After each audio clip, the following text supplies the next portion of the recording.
চট্টগ্রামের রাউজানে পবিত্র ঈদে মিলাদুন্নবী সাল্লাল্লাহু আলাইহি ওয়াসাল্লাম ও ফাতেহায়ে ইয়াজদাহুম উপলক্ষে গাউসিয়া কমিটি হজরত মিয়া শাহ শাখার উদ্যোগে বিশাল মাহফিল অনুষ্ঠিত হয়েছে।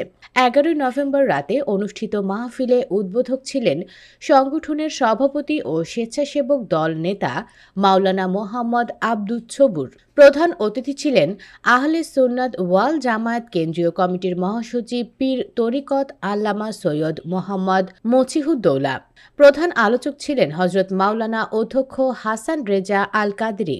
অধ্যক্ষ হজরত মাওলানা ইলিয়াস নুরির সভাপতিত্বে অতিথি ছিলেন হজরত মাওলানা অধ্যক্ষ আবু তাহের আল কাদরি, হজরত মাওলানা অধ্যক্ষ আবু জাফর সিদ্দিকী, অধ্যক্ষ সৈয়দ আবু মোস্তাক আল কাদরি, রাজনীতিক আজম শাহ চৌধুরী। আলোচক ছিলেন মাওলানা মোহাম্মদ মঞ্জুরুল ইসলাম কাদরি, মাওলানা আলী আজম আল কাদরি, মাওলানা আজাদুল ইসলাম।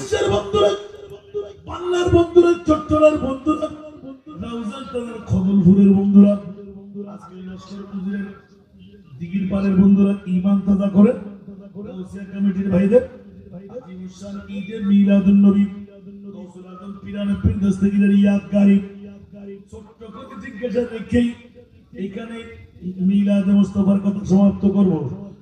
আমার 1,24,000 2,60,000 বেশি আর কম নবী আর রসুল বানাই যুগের জিজ্ঞাসা কোন নবী রসুলকে আল্লাহ আর সব আল্লাহর মেহমান বানাও নাই বানাইছেন? আরো ধরুন একজন কেউ আমার নবীকে মৌলা জবাব চায় কোন নবী রসুলকে আর সব আল্লাহর মেহমান বানাও নাই। আমার প্রিয় রাসূল মুহাম্মদ সাল্লাল্লাহু আলাইহি ওয়াসাল্লামকে আর সব আল্লাহর মেহমান কেন বানাইলে?